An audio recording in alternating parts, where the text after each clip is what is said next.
Welcome to the Green Canary. We're your environmental news podcast where we bring you the latest on everything green, everything climate, energy, the politics around it all. I'm Ant Sharwood. I'm a journalist. I'm the author of 2 recent books about the magnificent Australian high country. I'm a bit of a weather nerd.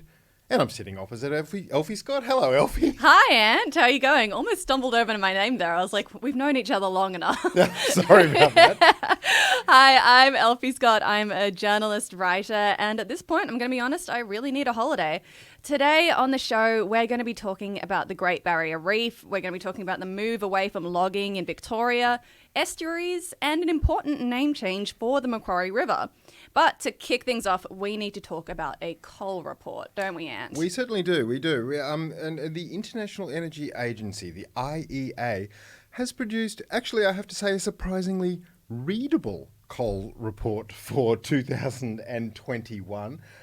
It's actually, I learnt a lot reading this, and unfortunately, the first thing I learned is that the news is not good, is it? There are some pretty damning stats in there. Yeah, absolutely. So it is a bit of a grim report, unfortunately. So basically what this report does is break down coal usage and demand across the globe. And what they found was that coal power generation has reached record levels this year. And they're basically predicting that 2022 is going to be an all-time high for coal generation. So power generation from coal actually fell a couple of years ago, back in 2019 and 2020. Was that a pandemic thing? It was pandemic related, but it wasn't nearly as much as people wanted to see or were predicting that they would see.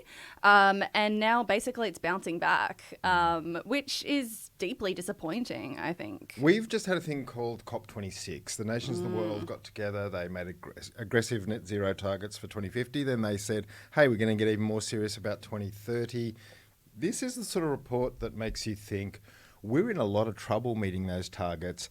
And maybe we're not taking it as seriously as we need to. One of the things I did learn, Elfy, and it was a bit disturbing reading this report, is that the countries that have fully weaned themselves off coal, if you like, are countries that can kind of afford to anyway. Yeah, right. They stick a sticker on their shirt. It says, I'm coal-free, party with me. And you're talking about places like Sweden that have a lot of renewables, a lot of hydro, a lot of that sort of thing available to them, where coal wasn't an enormous part of the mix. So, the report said things that India up 12%, China up 9%, and yet these countries are building vast amounts of renewables. It's the sort of actual report that made me think the elephant in the room is population growth, because if you've expanding renewables, why do you need to keep expanding coal? Well, if your population's growing, that would be one reason. Yeah. I mean, I never particularly like getting into the population growth argument of it, because I feel like it can get into murky waters pretty quickly, to be honest. But I do think that, overall, this has been really disappointing to see, because there was this prediction that happened during the beginning of the pandemic when we started going into lockdowns, where everybody started to feel a little bit optimistic, right? That maybe there would be less demand on our energy systems. Maybe we could come out of this and transition into a greener economy. And I feel like this is some pretty definitive evidence that that is not happening. No, but the report does sort of give a pathway, a roadmap forward. It does talk about 6 key points. The listicle is the best bit. It's like BuzzFeed, but it says 6 key points for transitioning away from coal. And there are all sorts of look, the main one for me was make a good investment environment. So, pave the way. So although the coal report from the IEA for 2021 is grim news, if governments, including our own here in Australia, can make an attractive or more attractive investment environment for renewables, there's a way out. Oh, thank God. Yeah. And speaking of government policy here in Australia, we are going to talk about logging now, aren't we? So there is a story out of Victoria this week, basically talking about the Victorian government's new big commitment into the transition away from logging.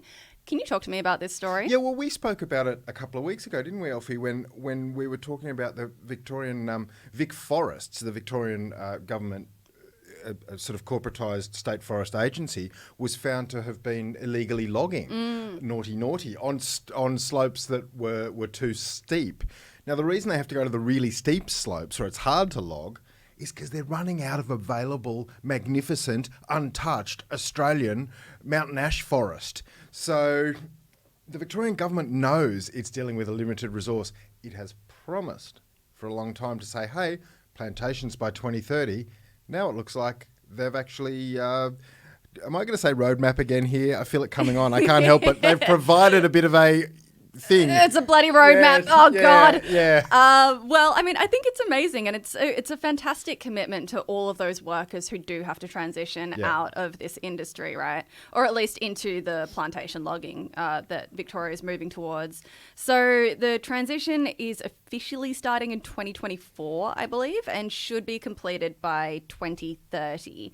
And that plan was first announced a couple of years ago. And it's, like I said, it's designed to make the entire industry shift to plantation timber by the end of the decade. And Elfy, it's great news, as you said, for the families, for the people. You know, a lot of that is going towards job creation, all sorts of schemes. There will even be social support. You know, the government is taking this really seriously. But I think it's best news for the spotted quoll and the leadbeater's possum and the sugar glider and the boobook owl and the spotted tree frog and a whole bunch of other animals that live in those central Victorian highland forests that are irreplaceable. Yeah, absolutely. And you played me some beautiful audio before that we will not play now because it's slightly too abstract. But basically we were sitting there and Ant was playing me like this incredible audio of what the forest there actually sounds like. Where can people find that audio actually? Do you remember? Oh, I go to sort of greatforests.com.au. I forget what they're called. Oh, that's all right. Yeah, that's the sound of me. I would just suggest looking it up because it is really just like beautiful, peaceful noise. But speaking of beautiful environments as well, let's talk about the Great Barrier Reef because screwed up things are happening again, aren't they? Oh, God. Yeah, I tried not to swear just then, but I was close. Look, I don't believe screwed up is a swear word, especially in the Oh, no, I was going to say fucked up. Oh, right.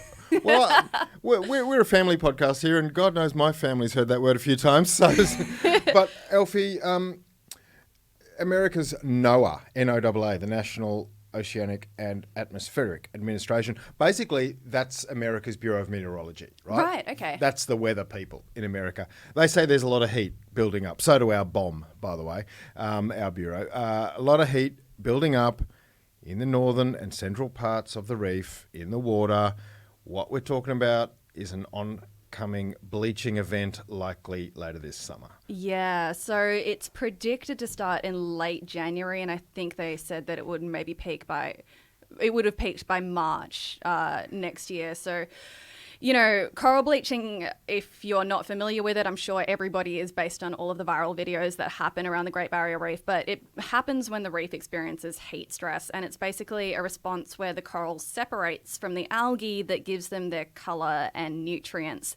And the Great Barrier Reef has actually seen 5 mass bleaching events since 1998, to the point that I think it's something like only 2% of the reef has actually managed to escape a bleaching event since then.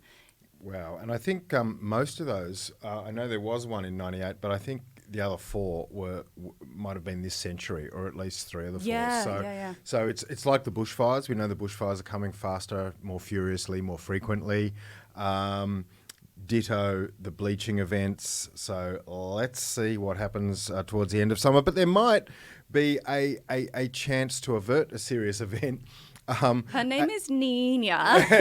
and that's exactly right. Her name is La Nina, and we're going to talk more about that later this week. But I feel that not only La Nina, but the cyclones, if we get some big cyclones, no one wants a big cyclone. Maybe those cyclones can hover just offshore and not smash into any Queensland towns. Just perfectly cool the temperature of the water, but not touch anybody. That's the ideal. So if that happens, that is the ideal, because cyclones can prevent these bleaching events. Yeah, perfect. All right, well, we'll see what happens. But now we are going to jump into some of the shorter news stories that Ant and I like to go through, some of the, I guess, what you would just say is making us curious and interested this week. Yeah. Can you kick us off with the first one? Well, Elfy, When I grew up, back in 1731, the big red thing in the middle of Australia was called Ayers Rock. It is now ubiquitously known as Uluru. That makes sense. No one says Ayers Rock. I think, as you pointed out to me earlier today, it's almost offensive to call it Ayers Rock. I think it would be deeply offensive. It is offensive, yeah. But now they're looking at changing the Macquarie River. Now, the Macquarie is, of course, named after Governor Macquarie, early governor in the colony of New South Wales, as Famously it was then. Famously not a great dude. According to history and you. And the Macquarie River is going to be given a Wiradjuri name. The local people want to call it the Wombool, the river, the Wombool, not the Macquarie. And makes sense, doesn't it? Yeah, I think it's fantastic. It is a dual name, we should point out. So, they haven't totally committed to giving it that Wiradjuri name full time, but it is nice to have that alternative, and I think that it shows respect for the Wiradjuri people in that area and the Bathurst local Aboriginal Land Council who actually kicked off that campaign to begin with. But, I do think that we can agree that basically the name Macquarie should be scrapped entirely. It's an interesting one. I just think that the 50-50, it can work. I mean, the big hill behind Hobart, big mountain, Mount Wellington, it's now known as Kanani Mount Wellington, Kanani/Mount Wellington. I don't really know enough Hobart locals. I should have rung one and said, what do you call it, one or the other? But I know, it's officially called both. Yeah, so right. It'll be interesting to see what happens to the Macquarie or the Wombool as, over time, and perhaps one of the names sticks. Yeah. I mean, I would love to see it stick to the Wiradjuri, but we'll see how we go. And now we are going to talk about estuaries. So there is a new system that has been launched in New South Wales to check the health of coastal estuaries before people go for a dip over the summer. And it's basically a grading system like what you would be used to at the beaches and the sort of harbour swimming spots that measures things like algae and water clarity. So it's a great way to double check on places in rivers before you go for a swim. Sometimes you probably don't want to know, to be honest. It's hot. Ignorance is bliss. Ignorance is bliss. But no, I checked out my local. Kaima Baths is my local swimming spot near the outlet of the Cooks River, one of Australia's dirtiest rivers. I was pleasantly surprised. It was only sort of in the moderate range, which is terrific. In the Cooks River? Yeah, that thing is gross. Well, I'm shocked. The thing is, but the place I swim is just around the corner from it, and look, apparently some of the fish still have one head there, so that was really good news. Great. And speaking of more good news, this week some prime koala habitat has been protected in Port Macquarie. So about 200 hectares of habitat has been secured in the region near the Lake Innes Nature Reserve as part of a mission to double the koala population by 2050. That's really great, isn't it? I mean, our here in New South Wales, departed Deputy Premier John Barilaro referred to koalas as tree rats. How dare he? It seems only a year or so ago, and suddenly we look like we're just putting aside small sections again, which is great. Port Macquarie is one of the fastest growing areas in regional New South Wales and regional Australia. It is a terrific place to go and live your life. It is also, as soon as you get away from the coastal strip, full of beautiful eucalypt forests that must be protected. So good this is happening. Yeah, it's fantastic. All right, well, that is all that we have time for on the pod today. Thank you so much for joining us. Before we leave you today, we would like to acknowledge the Gadigal people of the Eora Nation, who are the traditional custodians of the land on which we're recording. We'd like to pay our respects to their elders past, present and future, as well as extend that respect to any Aboriginal and Torres Strait Islander people here today. And we are going to be heading off for a couple of episodes. We've got some special ones rolling out over the summer, so keep your eyes peeled. We're not out of your lives completely, sorry to say. But you can also keep up with all of the things that we're producing on our Instagram, which is Green Canary Media, or our Twitter, which is Green Canary Pod. That is very well said, Elfie. And yes, we do have two extremely special, let's call them evergreen episodes over the summer. So if you want to catch up on the latest that's going on in our beautiful country, a little bit of brumbies. Oh, yeah, that's true. A little bit of healthy river wetlands. It's a good news story. Please come and have a look at the Green Canary over summer. All right, well, have a lovely break. It's been well deserved, everybody. Have some rest. We'll see you next year. Thanks. Bye. Bye.